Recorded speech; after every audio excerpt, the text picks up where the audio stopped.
Hey guys, I'm Kara with Massage RX, and I have some friendly tips about you ladies or gentlemen who like to wear heels. Now, they're very cute and they make us look taller, they make us feel more confident, but there is some things that it does to your body in the meantime if you wear them for a long period of time. As you can tell, when you first put them on, and for you probably feel like, oh, I feel great. And then as the day wears on, you start to feel like cracks in your back and your knees and your ankles and the bottom of your feet. There's a lot of things that come into play with these heels, even though they're so fashionable and stylish. So, as you can tell when I'm just standing here, I'm pretty straight, right? But I'm literally standing on my toes. So you can imagine if I didn't have these shoes on, what I would look like. It would look kind of silly, right? But that's what we're doing for 8 hours a day. Hey guys, I'm Jeremy. I'm also a massage therapist with Massage RX. I just want to point out the structural imbalances that come along with heels and then some of the issues that are caused. So because she is so pointed on her toes, over the years it will actually cause her toes to remain bent like that. It'll cause bunions on the outer and inner pinky toes, so her big toe and her little toe will most likely get pretty solid bunions. The top of her feet will get really tight and she'll end up getting foot and ankle pains later in life. She's slightly locking her knees, and you need that for the stability.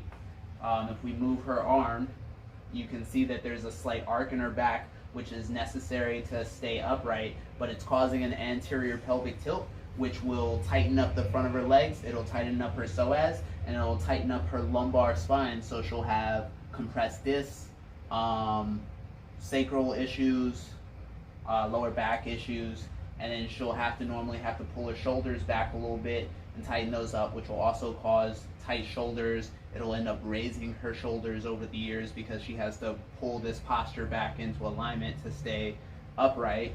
And then she'll probably get neck problems because she also has to pull her neck back to be able to see forward.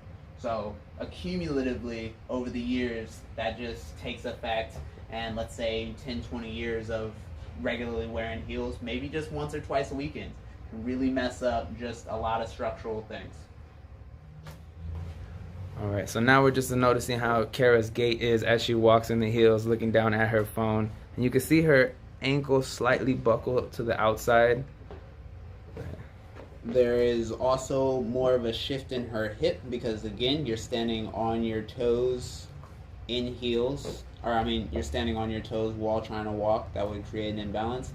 Her gait is much shorter steps because there's less balance. When you're in heels, you expend 53% more energy just to move around like you normally would, because of the smaller strides that you have to take, because you are putting basically all the weight on the balls of your feet. Okay, so what we're gonna do is kind of try and loosen up a little bit of Kara's foot.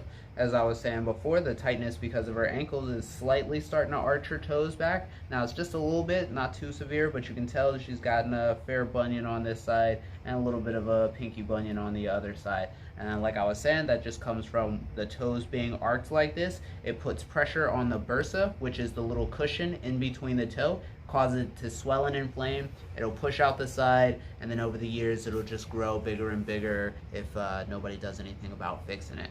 So what we're gonna do is try and loosen up the cables on the dorsal side of her foot along the ankle, and then we'll focus in on the toes and try and loosen up some of this around the big toe as well, so we can alleviate some of the pressure and get some of that swelling to go down.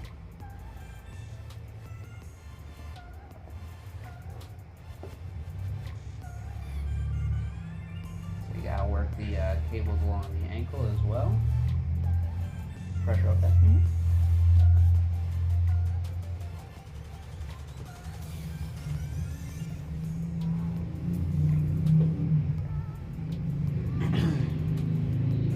And push your big toe up like you're trying to push it up.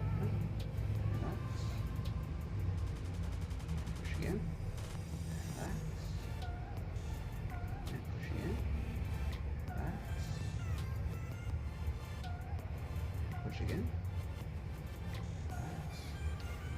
So I'm just having her extend her toe back and we're just taking a little walk up the cable. So this is basically just an isometric movement. I'm pinning it at its max, and then when I have her push, it'll pull a little bit more of that muscle fiber that's stuck in there loose again. So we're just taking that walk. But that big toe hallucis longus goes all the way up into the front of your shin here.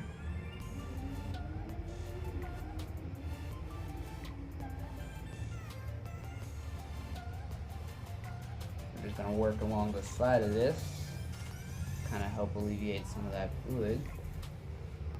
It's a slow process. You want to just feel for that toe to relax.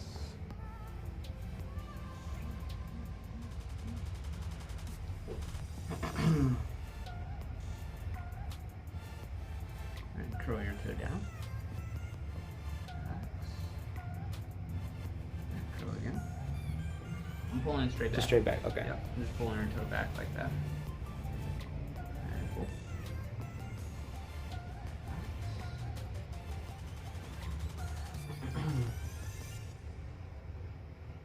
Look right here.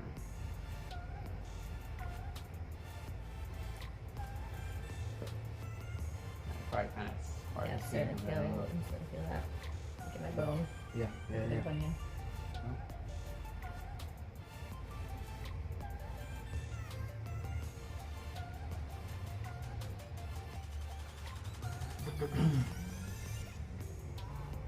We're just gonna try and compress that back to where it should be. Now just try and wobble your toe, wiggle it all around.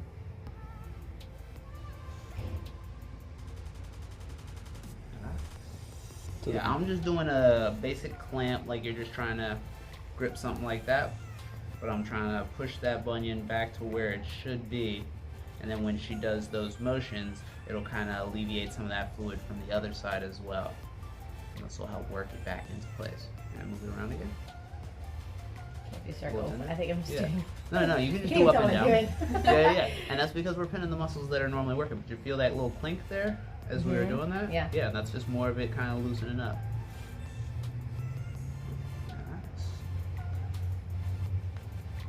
And already it's starting to look like it's fading a little bit. Can you tell?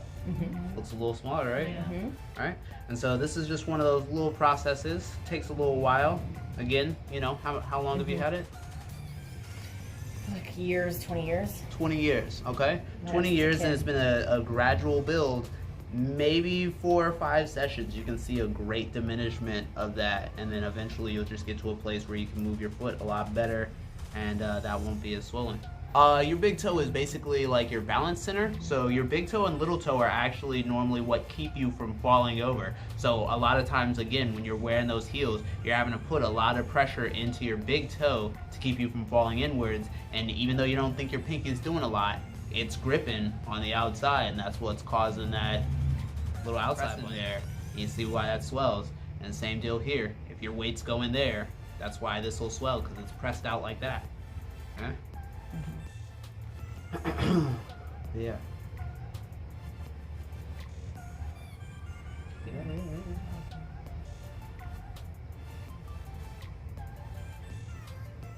And again, we're basically doing a similar motion for the outside of the pinky toe. It's a smaller niche, so I'm using the index finger here as like a little under knuckle, and I'm basically just doing a turning motion around the edge of the outside of her foot.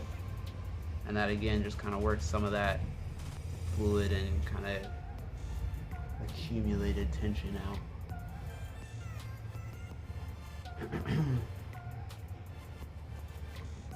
And curl your big toe again. Nice. Curl again. Nice. Curl again. And push all your toes back.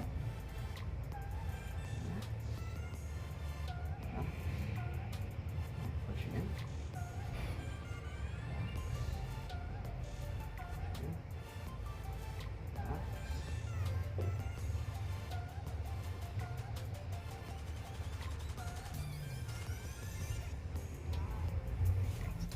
And it, as you can see, there's a slight less curve to our foot. That bunion has kind of faded a little bit. Not a bunch, but enough where it's a visible difference.